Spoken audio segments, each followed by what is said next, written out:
we have a bit to cover tonight. So we're gonna talk about borderline conditions, or what I like to call borderline apathy. And if you haven't worked with these types of people, they're very challenging.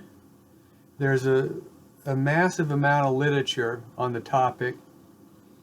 And so chapter 3 of my book, I think, is a very nice, if I might say so myself, distillation of the psychoanalytic literature historically as well as up to contemporary thinking. The first thing is that when we talk about any kind of personality disorder, we are talking about character pathology. We're talking about the person, their personality is, suffering. And usually this affects a person, to use the language, on a structural level. So how their psyche is structured. And of course, when we talk about a structure, we're not talking about something that's reified. It's not like some mechanism. They are processes, and processes are always fluid. They're never stable, and they're in flux. And yet, this flux is what compromises a certain sense of self. Another aspect is that when we talk about character pathology, we're talking about how certain defenses are constellated in people. In fact, one can claim that defenses is really what constitutes the psyche in many ways. Not totally, but certainly in many ways. Our sense of self is sophisticated. It's not a simple type of tropism or mechanism. So the various types of defenses that we employ to help us adapt, to function, to adjust, to excel, these are fluid categories, but certain people are more adept at certain types of defensive maneuvers. Now, with all character pathology, you must assume a certain degree of compromise in attachments or in object relations development, to use that language, or from last week talking about the structural cohesion of the self that's been compromised. And anytime we talk about the self, it's not ever in isolation of other people. I mean, we're not these solipsistic monads that exist independent of everything. We're interdependent. We're interpersonally, relationally informed, whether it be from the beginning that we are born into a relational intersubjective milieu with our mother, or to the external environment. There's always a constant set of relatedness that's going on, that's been affecting the internalization process. And we also need to speculate there's a degree of developmental trauma that on some level is impacted upon on the structuralization of character, and on defenses, and on adaptation, and capacities to get along with other people, relate to other people. It's only with the advent of American psychiatry that we have these nomenclatures in the DSM that we call personality disorders, and they're segmented off into different types. Borderline tends to be a later development. Yet, keep in mind that when we talk about the types of so-called personality disorders, we can see how this is prefigured in, in classical psychoanalytic theory. So we're talking about paranoia, we're talking about hysteria, which is histrionic. When we talk about obsessive compulsiveness, when we talk about antisocial or psychopathy, we talk about schizoid or splitting mechanisms, narcissism. This is all part of early psychoanalytic way of thinking about the development of the psyche. When it comes to borderline phenomenon, this was introduced mainly in the 1970s and has certainly preoccupied much of the American psychoanalytic movement in particular. And of course, borderline and narcissistic conditions have been talked about by so many different contemporary analysts, those who are still alive, as well as many people who have passed on since introducing the category to us. But what do we mean by this? Historically, the term borderline was adopted because people didn't really know how to classify a certain type of patient. They weren't quite neurotic, and they weren't psychotic. So the notion was that they kind of fell on a borderline between the two. Let me start with saying that you will often be confused with certain people, how they present to you. But once you get a flavor for them in your practice, and they will come in your practice, not necessarily the classical borderline, but of course you'll encounter them, but just people that have certain character dysfunction. But historically, borderline conditions were, people didn't know really how to, conceptualize them, let alone how do they relate to them and how do they treat them. Often a person will present if they're in extreme state of borderline development, they'll often have this intense dysregulated affect. Somebody comes in with really intense, they're angry, they're enraged, there's nothing but negativity.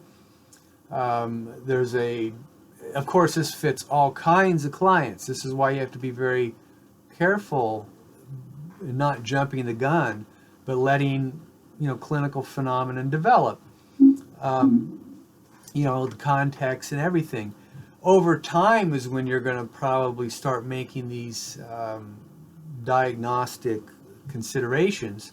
But sometimes people present at the very first session, and in a way that you immediately get a feel, because you absorb them.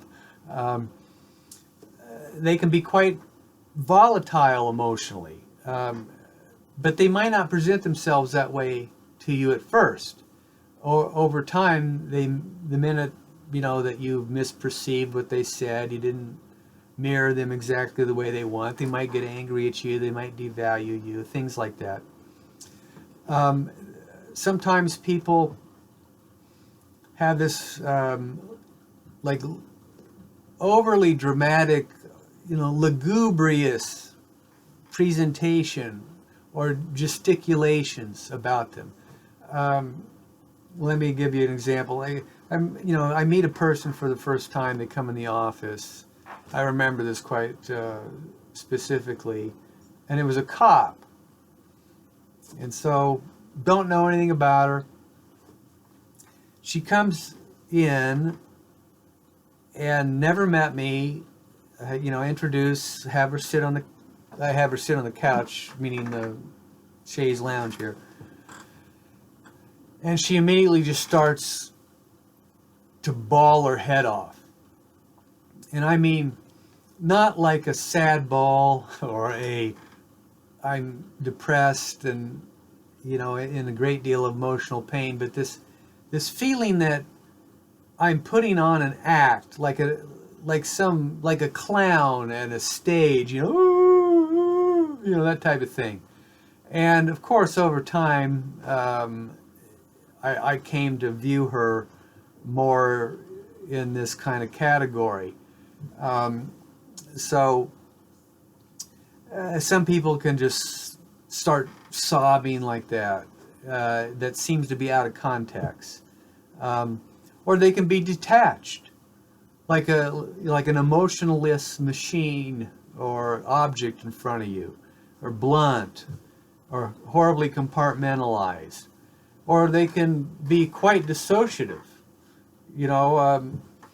When they're angry, though, that's often a clear indication you're dealing with somebody that seems to be unhinged.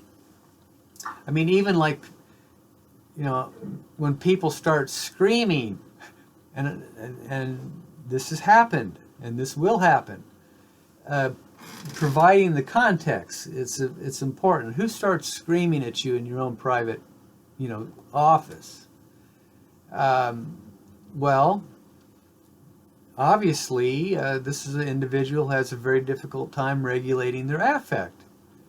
Because even if they're angry at you, you would think they'd say, listen, I don't like what you said, or this made me mad, or I don't like it when you insinuate this or that or this or that. But when someone's so, unhinged, you have to, be mindful of how you want to tread on that. How do you want to deal with that? So often, though, this type of character disorder is, someone who comes in with a litany of complaints. I mean, it's always directed toward other people, most often family members, significant others, but it could be anything, authority figures, social institutions that are the displaced object of rage, or life circumstances in general. But the person has such poor self-reflexivity. They just don't, they have little recognition of their own personal involvement, let alone any responsibility in it. And this is quite important. Everybody else is to blame. I didn't do anything wrong. No, not me. It's them. I wouldn't have reacted this way if they didn't do that to me. So here's what I want you to try to get appreciation for splitting, because the borderline is wonderful at it. I mean, we all do it, but to the degree, the intensity of the splitting of the object is very important. Of course, you'll be cast into this drama, if not immediately, eventually. These folks, once you, let's say you connect with them empathically, and this is often what happens with me. I show an interest, I show a sensitivity to being attuned to their experience, and I'm trying to align with them. And if they see me in that way, they often develop a positive transference toward me, which is what you want. Of course, sometimes that can lead to an idealized transference about how great you are as a therapist, etc. But once you start hearing about their life history, which they'll disclose or you'll unpack over time, you'll see there's just nothing but this marked conflict in interpersonal relationships. And they can be everything from especially in today's world, I mean, it could be anything from, I met a fuck buddy on Tinder. and you have these transient kinds of experiences where they seek out these friendships that are shallow, that are around sex, around drugs, around good time,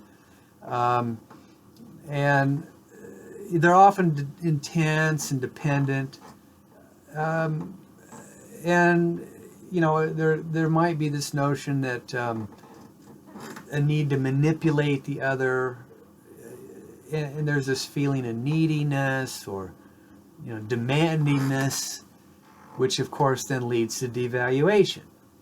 And then the person started out as this, this is great, this is wonderful, and then they turned into a piece of shit, and they did this to me, and they said this and that, and this is how often they'll present. It's something that you need to prepare for yourselves, as a therapist. There's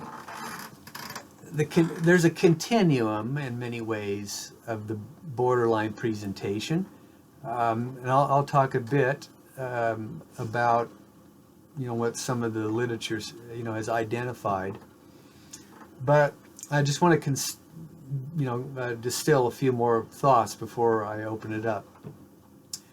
On one hand, once you pass the test, and this is important, once they feel you as the therapist are trustworthy enough for me to let you know about things, and I feel good about you, because if you don't get past the test, you'll just be nothing but a bad object to them. You'll be, the immediacy will be a negative transference, they don't like you, and if they're there for other reasons, such as they're not there because they got a referral, they're not there because they'd like to work on themselves, but they're there because it's court related, or it is it's an ultimatum that a significant other made. I mean, you're already kind of set up if it's in that situation. But let's say, at that point you're going to be working with the parameters of why are you here, what do you want to get out of this, versus the person who wants to do some work and they don't they don't know how to go about it, and of course you're a stranger.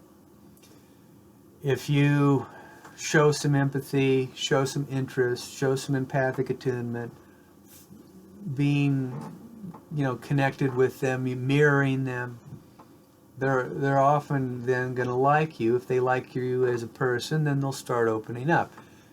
If they don't like you because of the way you look, what you said, I mean, this is all of the transference distortions.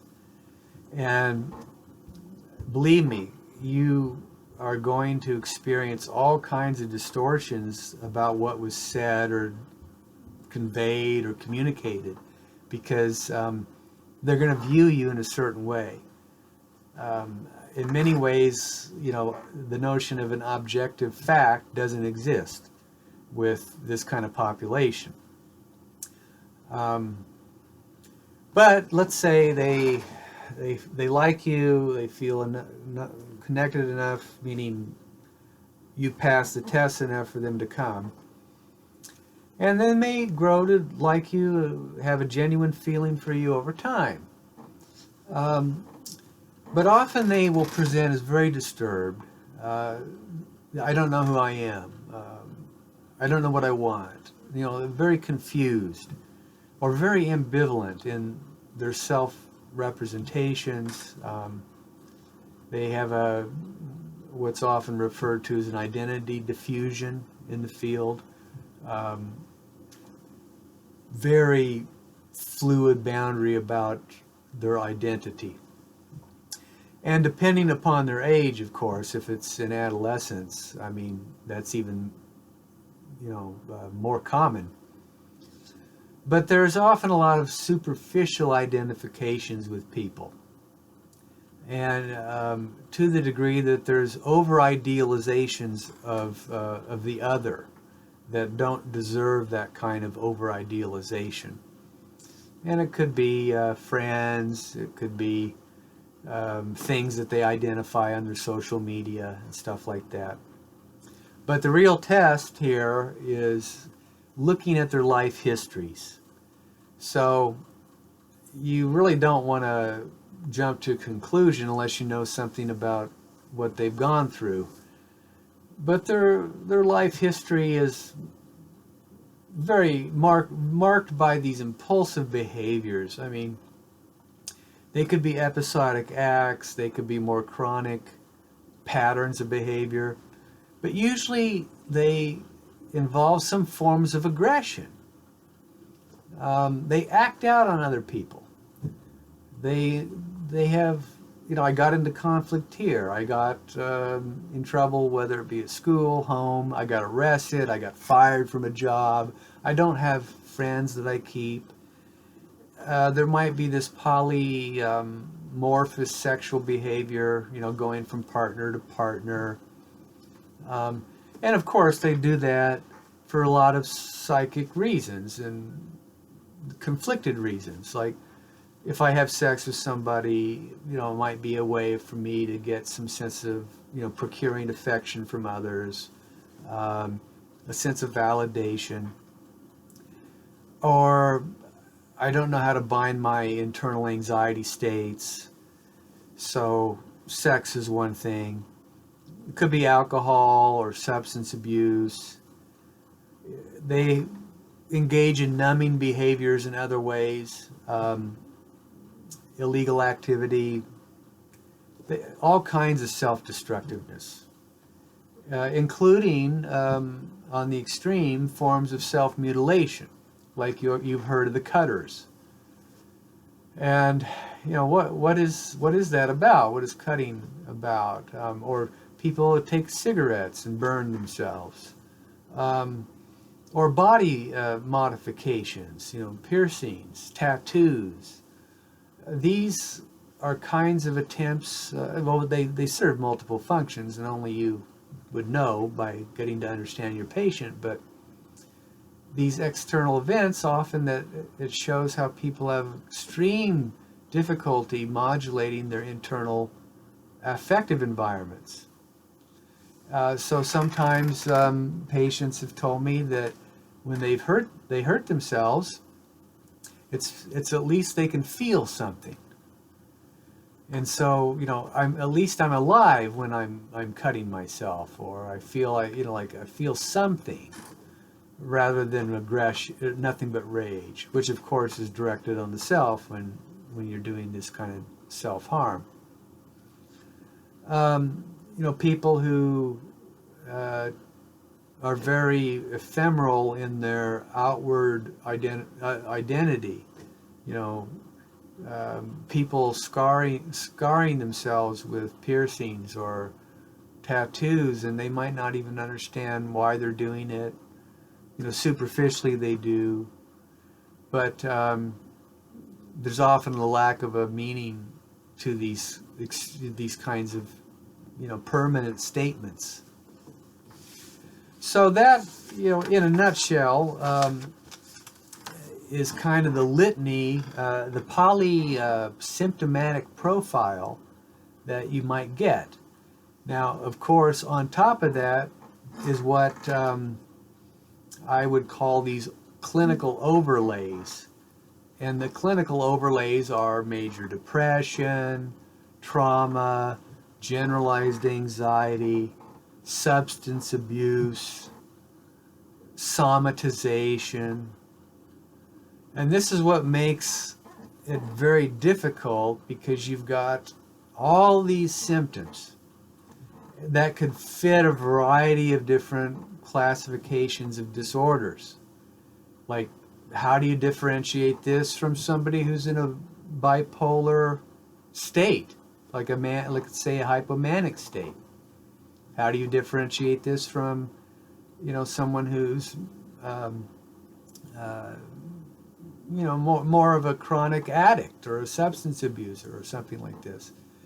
These differential diagnostic questions, the issue of comorbidity, the issue of concurrent disorders is the case. Now, when you get to know them even deeper, they're going to reveal all kinds of aspects of who they are deep down. And this is where you get into varieties of borderline presentations. Let's say you have much more of a depressive type of character structure. And these are the people who present ultimately, once they get over the rage. Let's say they present as this rageful person. They're the victim of everyone else. Well, deep down, they feel this sense of emptiness inside, or this horrible sense of aloneness or loneliness, or melancholia, or a void. So these are people who, report being to identify a certain type of psychic pain. But there are other types that don't even know how to identify emotions. And like you ask them how you're feeling, they don't really know. They don't know how to label it. Some might even say, I don't even feel. Like there's an absence. Another type of presentation is somebody that we call, or a terminology that we call alexithymia. And somebody who has alexithymia or who's alexithymic often don't know how to label their emotional states. They don't know how to describe what they're experiencing internally, and they also don't know how to identify it in others. So they're very confused when people present with their own emotions, that they misread the cues, they miss the unconscious communications about what the expectations are, and so of course those folks, it's even more difficult to connect with them, because when you're trying to connect with their feelings, they might dissociate, they might negate you, they don't know what to say. But there's often this, persistent feeling of lack in borderline patients.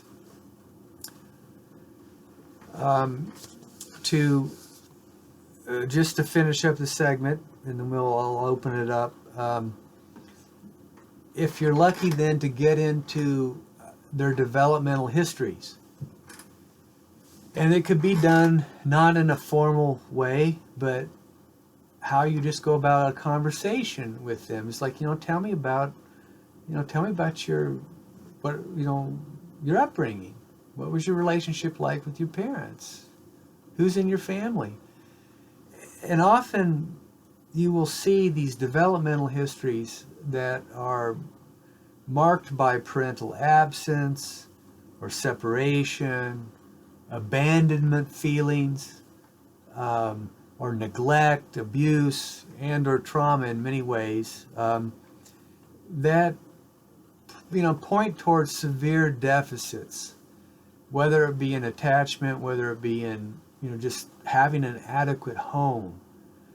And so when you see that, developmentally, they say, oh yeah, my parents split up at 1, I never got to see my dad, then the stepdad came in, he was an abusive asshole, he did this to me, my mother did that.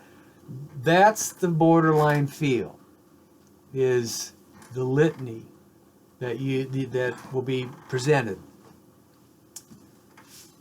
Okay, let me stop there for any thoughts on that.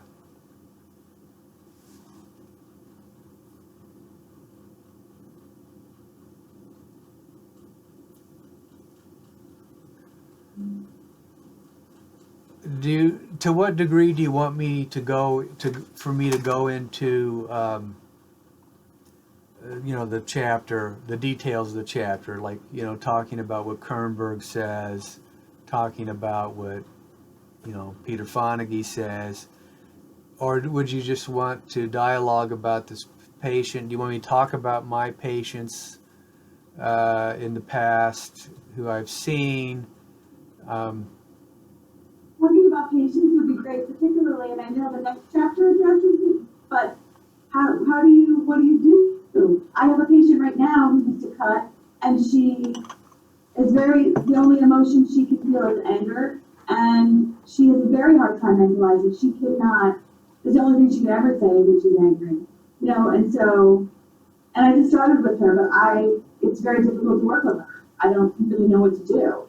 So I'm just throwing that out there too, that would be great if you could talk about. Sure. Yeah, now what, Okay, well, working with this kind of population, is this a teen, by the way? No, she cut when she was a teen. And then she drank and she did drugs. She's now not cutting and is clean except for pot, and she's 31. Okay. Yeah.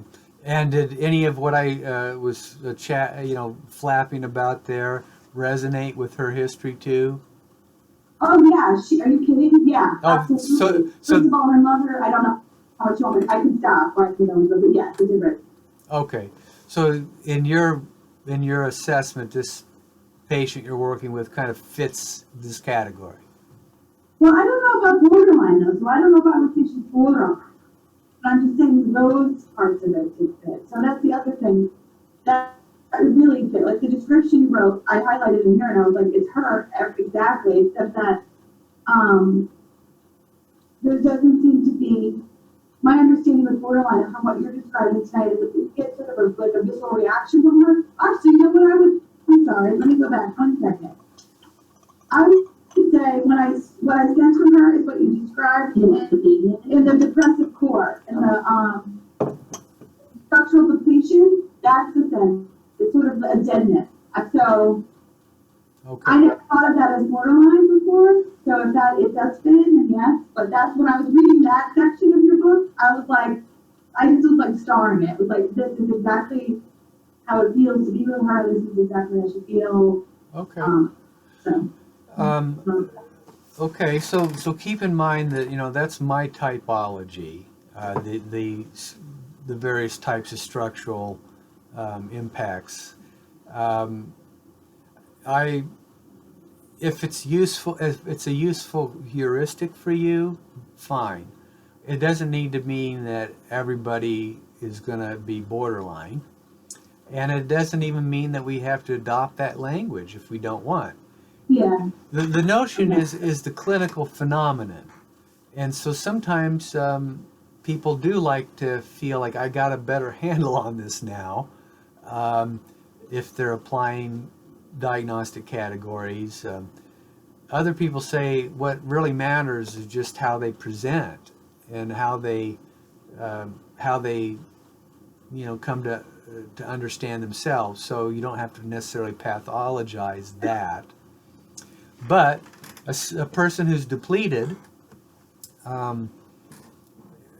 is going to be a different type of person who is, incredibly, anxious or incredibly manic or always enraged. These are types of, I think, structural variations of people's psyches or personalities that present. Again, let me keep in mind here that in a weekly hour and a half lecture, is nothing to do justice to these topics, and let alone case presentations and case analyses. I mean, this is where I think we do learn a great deal. But so let's take your client. You're saying, what do I do here? Let's say she's 31 years old. She presents with a history of cutting, and she doesn't know how to really describe her inner world, and she's engaged in these numbing behaviors, substance abuse, things like this, in order to regulate her internal structure. First of all, most of us don't hurt ourselves physically. Most of us wouldn't resort to cutting or burning or something that's just deliberately directed toward bodily harm. So when I hear that, even in adolescence, there's an extreme presentation here. And again, the context of adolescence is different.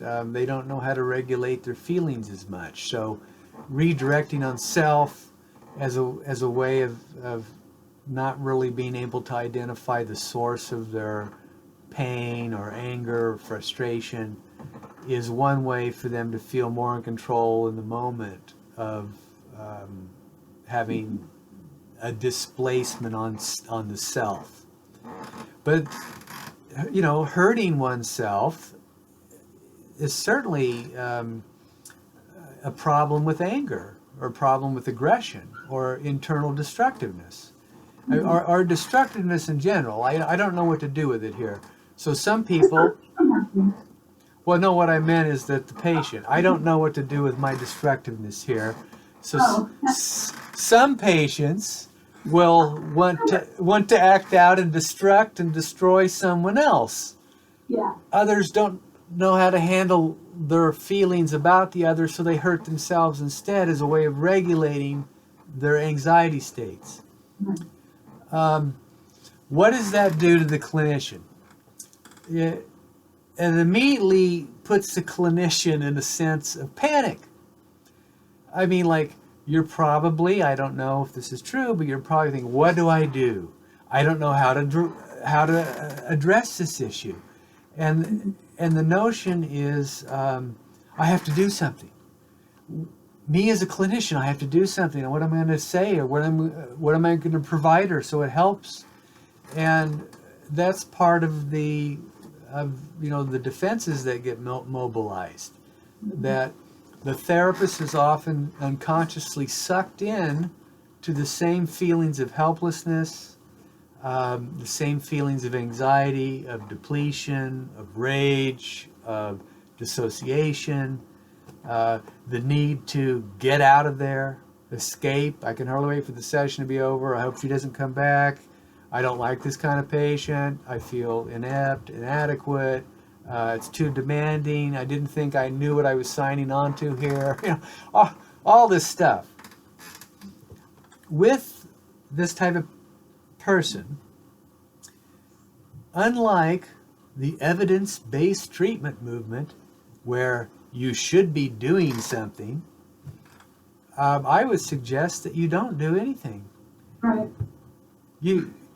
In fact, the only thing that you really need to be mindful of is being present. Yeah. My supervisor, Michael Laughlin, used this high, by the way, and that's what he says to me every time. That's whenever you think, what do I should be doing, the answer is nothing. But that's the answer. So I hear that. And I hear, that's what we work on every week. But when she's not talking and she's just staring at you, I mean, I get to do nothing. I'm not there to fix herself, you know, but I'm wondering about the moment when she says, I felt shame. And then stares, like, how do I put this? It's just, she's not talking. So I can't just stare at each other for 45 minutes, right? Or maybe I can at some point in my career, but I can't right now. Well, no, she by not saying anything, especially around she feels some shame.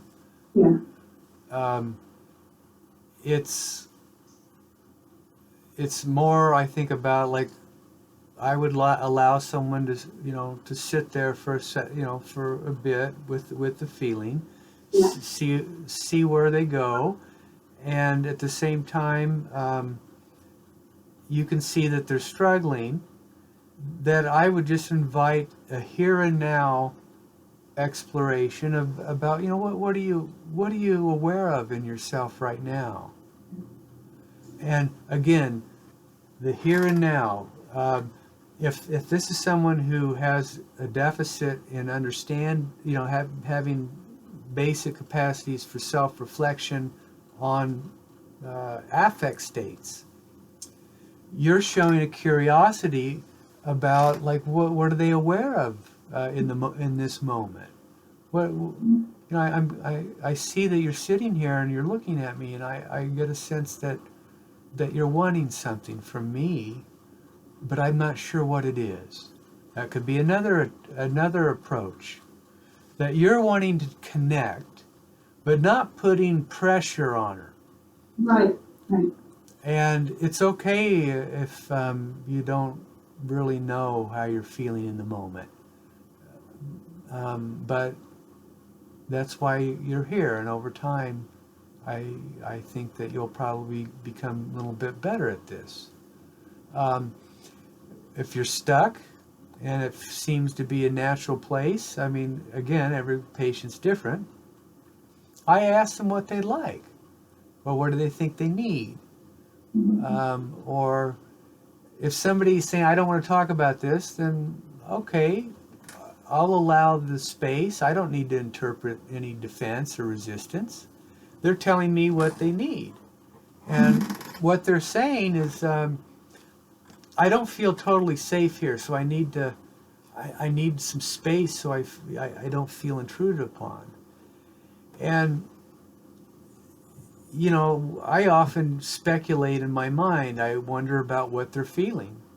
I wonder about if I'm someone like this, and I don't know how to identify my inner emotions, I'm going to be afraid. And then I might say, I could only imagine how difficult it would be at times if you don't know how you're really feeling. Yeah. Are you feeling that in here with me?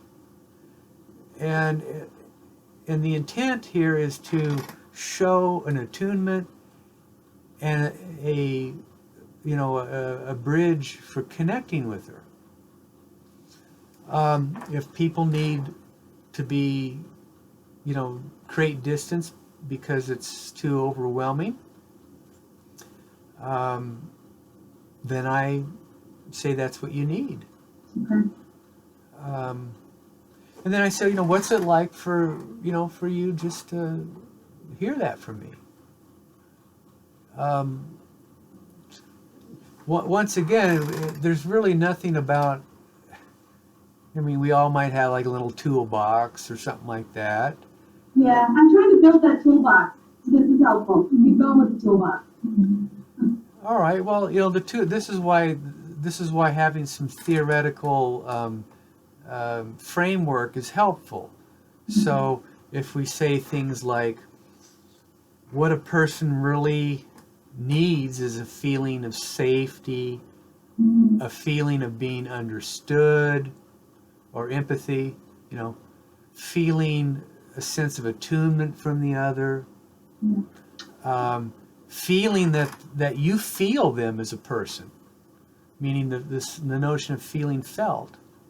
Then those are basic needs that as the therapist you just kind of keep in mind.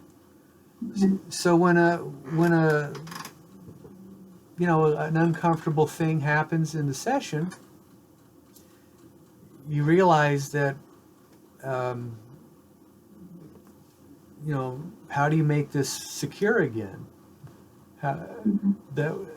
You're a safe person. How do you, the more you reinforce that it's okay, the more they're going to feel, more comfortable with you, and that you're not going to hurt them. So working with, this kind of developmentally traumatized people, that's what I think that's what we need to view it as, not overly pathologizing by saying, oh, they're borderline, oh, they do that, they're uncurable, they're not. Well, join the club. This is the people that come in. And the toolbox, whatever you want to call it, yeah, I think that's kind of, I guess, my toolbox. The last thing that I do is think that I have to tell them to do something. Right. Okay. So unlike the CBT therapist who says, oh, this is just nothing but a distortion of your thinking, and you know it's irrational, and you need to think this way, not that way. That is about the most damaging, if not, it's a trigger for hatred. They're going to now look at you as a bad object. Whatever you said, even if it was genuine or well intended, it's like, what do you mean telling me I'm thinking is stupid or is irrational or whatever? They're going to find a reason to start projecting everything on you. If you tell somebody what to do and you say, I find this helpful, or maybe you can do this, and you can go home and do some homework assignments, and you can even take a logbook and write down what you're thinking and feeling Well, unfortunately, this is what neophytes do, right? And they don't last long. But even if you did that, they will come back and say, "No, I didn't do it." They won't comply because they're going to find every reason not to do what you suggest. In fact, they'll do it to spite you. So don't have a lot of therapeutic ambition here. It's a long... You're lucky to get past the first stage, and that's having a working alliance. And if you're just kind of present, they'll keep coming. A lot of the time, they end up just kind of liking your response, or they might like your face, and that helps them with their internal objects. They're slowly taking you in. Now, when we don't have as attractive as a face like me, I have to do more work. And I think if you're yourself, especially at our age, come on, we can't pretend. I mean, you'll come across as so disingenuous, it would be pathetic, right? Be yourself. Let your own personality be, but again, that doesn't mean it's not clinically informed. You have an analytic attitude here. It's not like, it's not even like the way I'm acting now. I don't act this way to patients. I'm pontificating. It's because I got an hour and a half for time with you guys, and you paid money, and hopefully you're going to get something out of my blatherings. But I wouldn't do that in seeing a client. Some clients, though, need for you to do more talking. And when that's the case, the talking can be about questions. This is where I think my philosophy training was quite helpful. Is that ask questions. You're curious about what's going on in them, rather than the classical attitude of I'm interpreting what's going on in you. Oh, that's the death of you working with these kinds of clients. Ask them to educate you about them, not assume that you know what's going on. Okay, hopefully that made sense. How about others? Where do you want to take this tonight? Case material, more, differentiation of what might present in the treatment, I'm open. Well, do you have some cases you can tell us about? Well, sure. Let's see.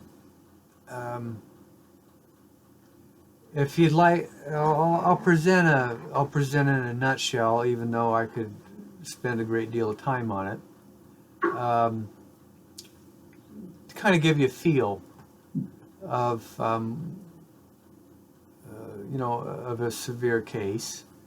I have written it up in the book. Actually, it's in. I believe I produced somewhat of an analysis of the case, and I put some transcript material from a recording.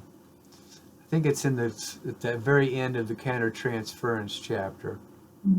But this is when I was young in my training, and a person presented when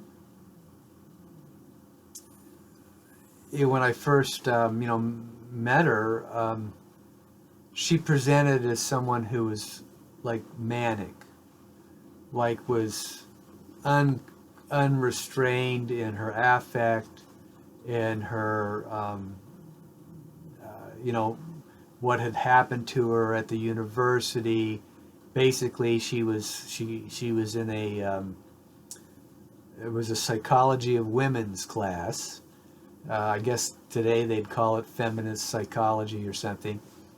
And she got into an argument with the female professor and told her to fuck off in the class. Well, of course, the professor kicked her out, and she had to go to the dean, and the dean said she had to get psychotherapy in the university counseling center, or she'll be expelled from the university. So she's coming in with some duress, and she presented as like, somebody in a manic episode. To the degree that I thought she needed, to have a consult with a psychiatrist to see if medication would be appropriate. And she was open to even hearing that, and even made an appointment, so she says, because they had referrals that you could give. And so the next time I saw her, I said, I asked her about her experience. Did she go see the psychiatrist for a consult? She says, yeah, I went in there and I didn't like that asshole. I got up and walked off. Well, I kind of knew then immediately I'm dealing with, character pathology here. Well, the way this worked was that by taking a self-psychological approach. At this time, I was very much into Kohut. That being empathic, connecting with her, trying to understand her life, she started to open up about all these developmental traumas she had, with her family of origin, being the only girl, youngest child, bullied by her older brothers. A lot of this came out, and she was a non-traditional student. She was older at the time and had already gone through a divorce, even though she was, I think, early 30s at the time. Well, this kind of developed into an idealized transference. She looked at me in very, I'm providing things for her, self-object function, so to speak, mirroring and things that she hasn't felt in her life. She was remarried with her husband. In many ways, I think there was an erotic transference that was developing as well that went with that. I was kind of put in the camp of the husband. Well, my placement at the time was ending, and she felt, that she was much better. She felt much better emotionally, and I said, "You're welcome to continue to come with me to another, another work environment where I was hired." And she agreed that she'd like to continue and come. But I had a summer hiatus before I started, and it's in the same city. And so we left things that, because her husband was a teacher, they were taking the summer off to go travel and stay with his family anyway, and they were moving into a new apartment in the fall. So their lease was up. They put all their belongings into storage, and they, went traveling for the summer. And then when the fall came around, she didn't call. She knew where I was. And then I thought, well, I guess she felt she got enough from the 9 months we were working together, and that was enough. And that was where things were. And then one day I get a call. I'm in the inpatient unit. I get a call from the emergency that one of my former patients is there, and is on the phone, calling me on the phone in crisis. So I get there, and she says her husband beat her up. She's left him. She feels like killing herself. So that's the new context. So I said, well, just get in a cab and come to the hospital, and I'll meet you down in the ER. So she did. We get down there, and she tells me they went on a trip, and he's an alcoholic and pothead and did all this and started to beat her, and she left, and now she's on her own. She's back. She doesn't know what to do. I try to get her grounded, and that I'll continue to see her, and I'd like to see her tomorrow, and whatever I said to try to make her feel like she's not abandoned. She didn't like the fact that I had to see other patients, and so then she becomes suicidal just as I'm wrapping things up. So psychologists, in the hospital didn't have any kind of privileges, so I had to have a resident psychiatrist come in and assess whether she needed to be hospitalized. And when he comes in, he starts asking her basic questions. All of a sudden, she's not suicidal. She's just upset. And so now I'm embarrassed in front of my colleague, right? So he leaves, and then as I'm trying to wind down with her, she becomes suicidal again and can't promise she won't hurt herself. And I knew I was being played, and so I kind of took a chance, but it worked out. I simply said, listen, you can't manipulate me in this way. That, either, you're going to continue to come back and see me and we'll work through this stuff. But if you continue to manipulate me that you're not stable and when I think you are, then I'm just not going to be able to continue to see you. Well, she was enraged. How dare you, So this is what began the devaluation period of our work together. Going from, here I am to be equated with her husband, idealized, eroticized, to now the worthless piece of shit who's abandoned her and abused her like the husband. So this took many, many months of weathering her rage, to the degree that the countertransference was so difficult, even though I had supervisory support and colleagues and peers to talk about. I would hate having to go to work on this day because I knew that she was just going to batter me the whole hour. And yet it was part of, clinical training, is getting your feet wet, dealing with these difficult cases. That is part of what we do. And I remember just like having fantasies of, I'm going to put my football helmet and pads on, and that's how I'm going to get through this. And I literally, at times, she'd be yelling at me that I would feel my hands on the chair, like white knuckling a car, that the level of intensity of hatred. To such a degree, she was standing up screaming one time that people came in the office because they thought someone was being beaten. So many clinicians wouldn't put up with that crap. But, part of it, I think, was I'm in training.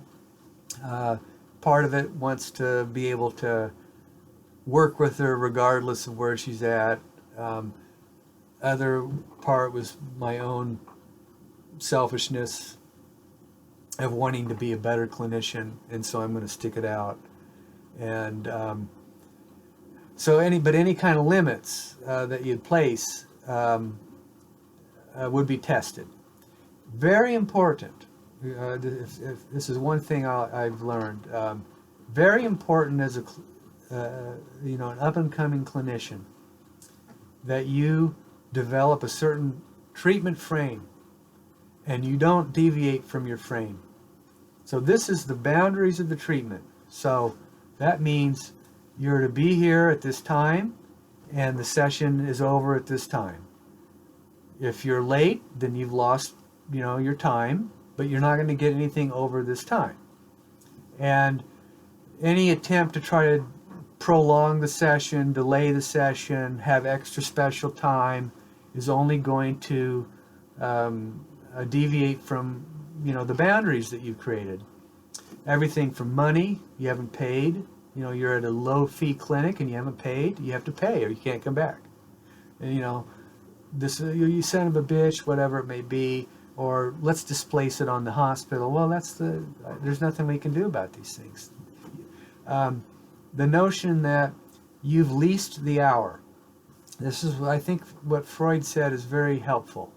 When I agree to take a patient on and I say, this is your time, at this time you'll be charged whatever your fee is, whether you're there or not, whether you're sick or not, whether you're late or not, whether you have an emergency or not. And that's clear. And they ask, they want to change it, manipulate it. You simply say you don't work that way professionally.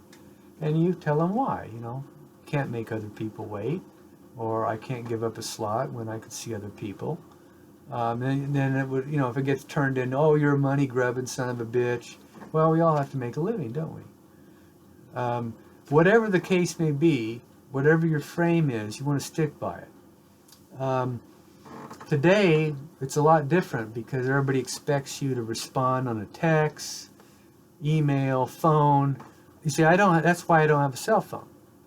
Last thing I would ever want is a patient to be able to contact me in the middle of the night or whatever it may be. So I tell them that.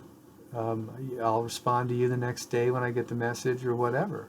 I'm not going to be on call 24/7. And these types of folks need to have that kind of, parameters put into place. And they will test it, but nevertheless, you stick by it.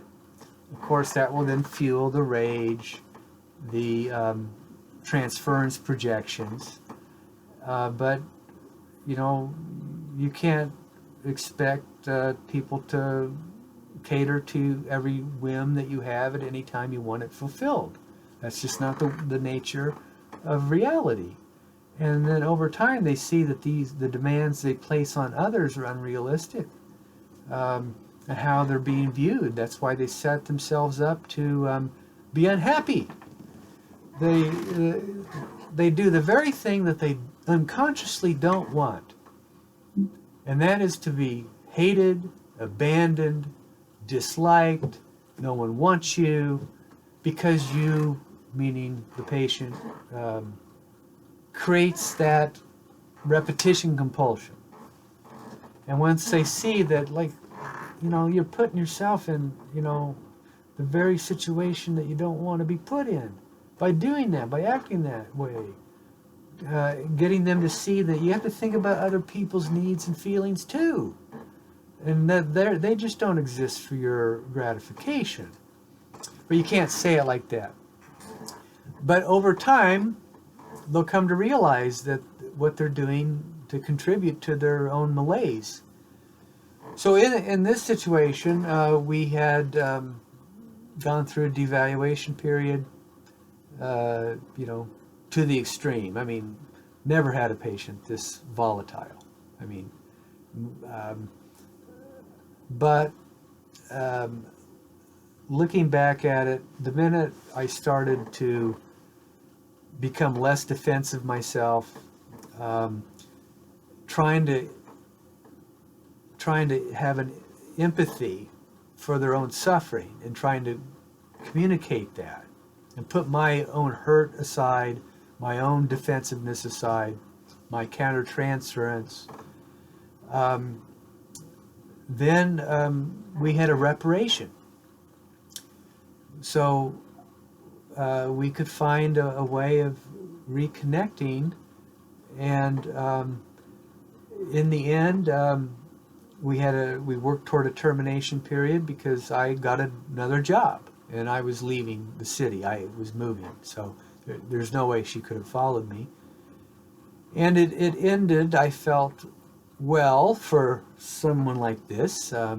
She was able to acknowledge my presence and validation and what I had to give her, and she even, you know, showed some signs of, well, more than just signs. I mean, she showed some genuinely, you know, intimate feelings toward me, and briefly were flared up as a bit of a erotic transference, but once it was more like, I think you really want to communicate a feeling of connection and appreciation for me, that we don't need to eroticize it, that helped neutralize it.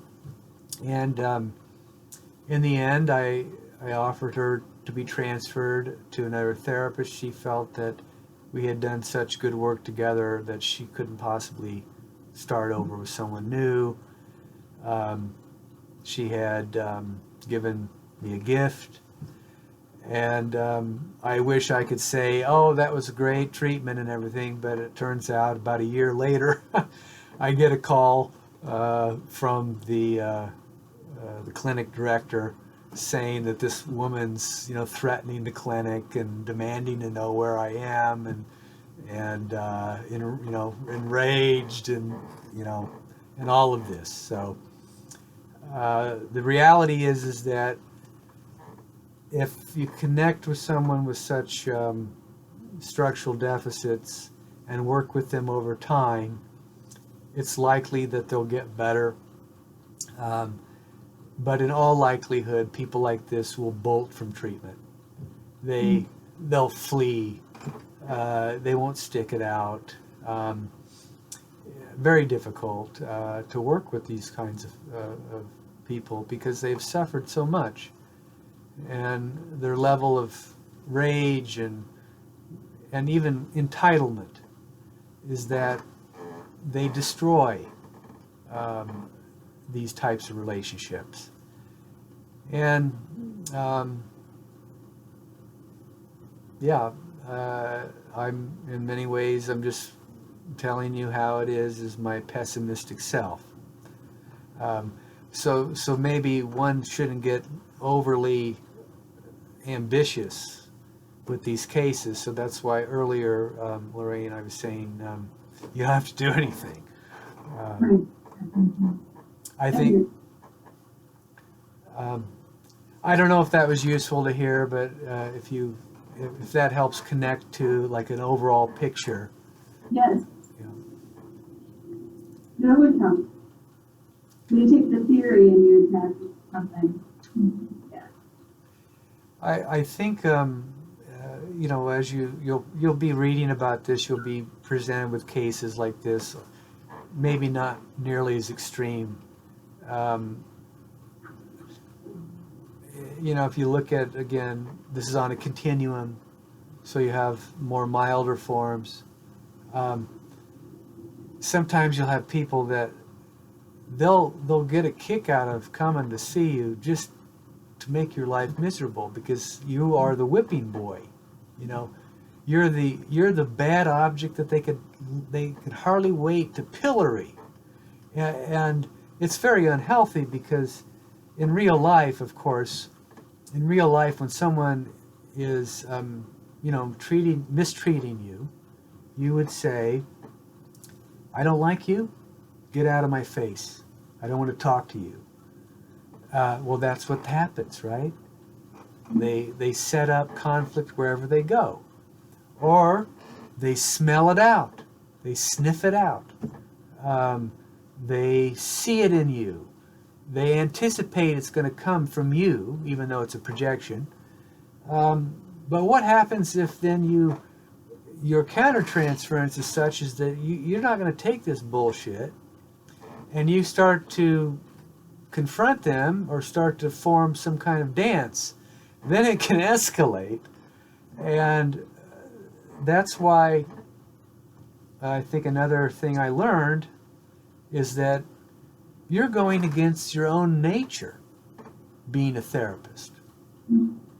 Your own, you know, our own nature isn't to sit back and listen to someone talk about themselves for 50 minutes.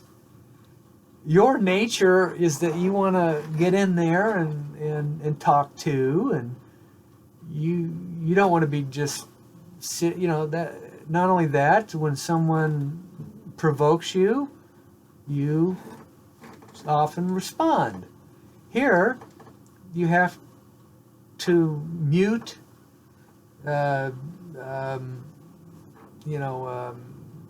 refrain from acting. You have to basically shut your mouth, say nothing, metabolize it. Don't show affect. Don't say anything and blurt anything out. Just contain the anxiety, the rage, the depletion. Now that goes against our nature. But that's what a good clinician, at least at first, has to train themselves to do. That we're not really here for us, are we? Well, we are, but we're having to think about what the client needs. And often the client needs something that we normally wouldn't do in our personal lives. So that part of your training, I think is important, that you're, how do you navigate that? How do you negotiate that in yourself? How do you comport yourself? How do you deal with difficult cases when they present? Things that you'll have things, what I call sprung on you. When somebody springs something on you, how do you react? It's like the worst thing, I think, is to panic. It's, you know, someone at the office the other day, you know, coming in and man's yelling. And this is you know, at the mental health business I own, employees that are dealing with difficult clients. So man's yelling in the out in the hall, you know, in the waiting room, to the admin staff, The therapist is trying to calm him down. I walk in and I say, "What's going on?" And well, the insurance company won't reimburse me on these fucking receipts. They have to be filled out this way. I said, it's okay. We'll take care of it. Come over here with me. You're scaring people by yelling. My voice is very soft by nature. It becomes even more softer when there's a conflict. We deal with it. He's upset. We try to, placate him. We try to problem solve. Get him grounded. Of course, he's ashamed now because he shamed himself in front of all these people, and Papa has to step up. And not only that, I think some of the staff are feeling, inadequate because they didn't know how to handle the situation. But this is part of our life, that we can't always prepare a plan for who's going to come in your office, what they're going to say, what they're going to do. But if you simply say, I don't have to really do anything in that moment. You've got 50 minutes to process. You don't have to jump the gun. Like somebody says, I hit my kid. And they say, I have to report you to the authorities now. Well, no, you don't. You got 50 minutes. Settle down. Somebody wants to kill themselves. They say they're going to go home. They have a plan. They have the means. We have 50 minutes to ground them. Don't panic. I have to call the hospital. I have to call the police to come and take you to the emergency room. A lot of supervisees freak out on these things. But I think over time that helped me. That I don't have to panic. I have a session to think it through. If I'm concerned, basically you have two general rules, well, three. Is there an imminent threat of harm? When I say imminent, when they leave your office, what is the probability calculus that they're going to go hurt themselves, hurt another person? That's the test stone. Who's going to go out there and kill somebody after they leave your office? Are they going to go home and kill themselves? Are they going to go home and beat a child? The thing around child protection matters is that because somebody says, I hit my kid in the past, doesn't mean that they're going to go home right this minute and hit them now. So, about child protection stuff, which of course personality disorders are going to have this all the time, you have time to think it through before you make a decision about calling child protection. You have time to talk to a colleague. You have time to talk to a supervisor. You have time to think it through before you act. And so in many ways, working with character pathology, use that same analogy. I have time. I don't have to do anything right this second. And let's see where we get by the end of the session. That is, if I have any words of wisdom, I guess that's where they would be. Thank you. Words of wisdom are always very helpful. Not to pretend I know what I'm doing. No. Any words of wisdom. Okay. I don't know. I appreciated it. Yeah. Well, I appreciate it too. Well, thank you all. I'm mindful of our time. And I'm also mindful, I can't believe how quick this has gone by. I think we have 2 more sessions. Yeah. So if you have preferences for these last 2 sessions that you would want, I can easily modify my approach. So just let me know offline. Okay. Okay, thanks so much. Thanks again, Courtney, for being for helping me with all this I'm technology. sorry it didn't work so well, but I'm glad we could see you at least. Okay, you take care. Good night. Good night.